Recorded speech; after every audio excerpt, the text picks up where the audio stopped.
ඔයාලා දැකලා ඇති මෙන්න මේ වගේ පොඩි කාලේ ඉමේජ් එකකුයි දැන් කාලේ ඉමේජ් එකකුයි දාලා හදපු ලස්සන ඉමේජ් එකක්. මේ වගේව ගොඩක් මේ දවස්වල සෝෂල් මීඩියා වල ෂෙයා වෙනවා. අපි අද බලමු කොහොමද මේ වගේ ඉමේජ් එකක් ජෙනරේට් කරගන්නේ කියලා.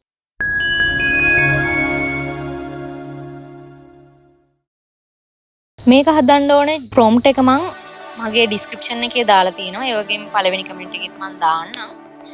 තාමත් පොඩි ප්‍රොම්ප්ට් එකක් තමයි තියෙන්නේ. මේ ප්‍රොම්ප්ට් එක ඔයගොල්ලෝ Gemini එකේ ගිහිල්ලා පේස්ට් කරන්න. ඒ වගේම ඔයාලගේ පොඩි කාලේ ෆොටෝ එකකුයි දැන් කාලේ ෆොටෝ එකකුයි දාලා මේක ලස්සනට ජෙනරේට් කරගන්න පුළුවන්. ඉස්සෙල්ලාම අපි බලමු කොහොමද ජෙනරේට් කරගන්නේ කියලා. ඉස්සෙල්ලාම ඔයාලගේ ෆොටෝස් දෙකක් එකතු කරලා තියාගන්න.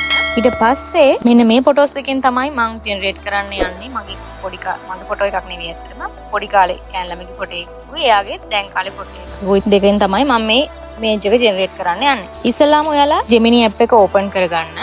එහෙම නැත්නම් වෙබ් බ්‍රවුසර් එකේ වුණත් කමක් නැහැ. Gemini එක ඕපන් කරන්න. ඊට පස්සේ මෙතන වම් පැත්තේ පහළ කෙළවරේ තියෙන ප්ලස් බටන් එක ප්‍රෙස් කරන්න.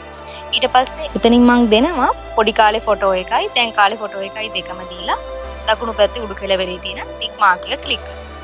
ඊට පස්සේ ඒ ඉමේජස් දෙක මෙතනට අප්ලෝඩ් වෙනවා බලා ගන්න පුළුවන්.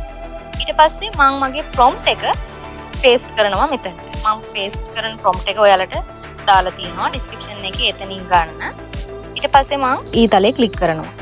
ඊට පස්සේ අපිට බලා ගන්න පුළුවන් අපේ ඉමේජ් එක ජෙනරේට් රීඩින් ඉමේජ් කියලා බලා ගන්න පුළුවන්. පොඩි වෙලාවක් මේකට ගත වෙනවා. ඇත්තටම මේක විවිධ විදියට හදා ගන්න පුළුවන්. ඉස්සරහින් කේක් එකක් තියලා තියෙනවා. ඊට පස්සේ දෙන්න මූණෙන් මූණට බලාගෙන ඉන්නවා. ඒ වගේ එක විදිහට අපිට මේ ඉමේජ් එක ජෙනරේට් කරගන්න පුළුවන්. හරි. දැන් මෙන්න මේ විදිහට මගේ ඉමේජ් එක ජෙනරේට් වෙලා තියෙනවා. ඔයාලට බලා ගන්න පුළුවන්.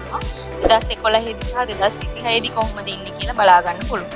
ඉතින් මේක අපිට ඩවුන්ලෝඩ් කරගන්න පුළුවන්. දකුණු පැත්තේ පහළ කෙළවරේ තියෙන සේව් බටන් එක ප්‍රෙස් කරාම ඔයාලගේ ගැලරි එකටම මේ ඉමේජ් එක ඩවුන්ලෝඩ් වෙනවා.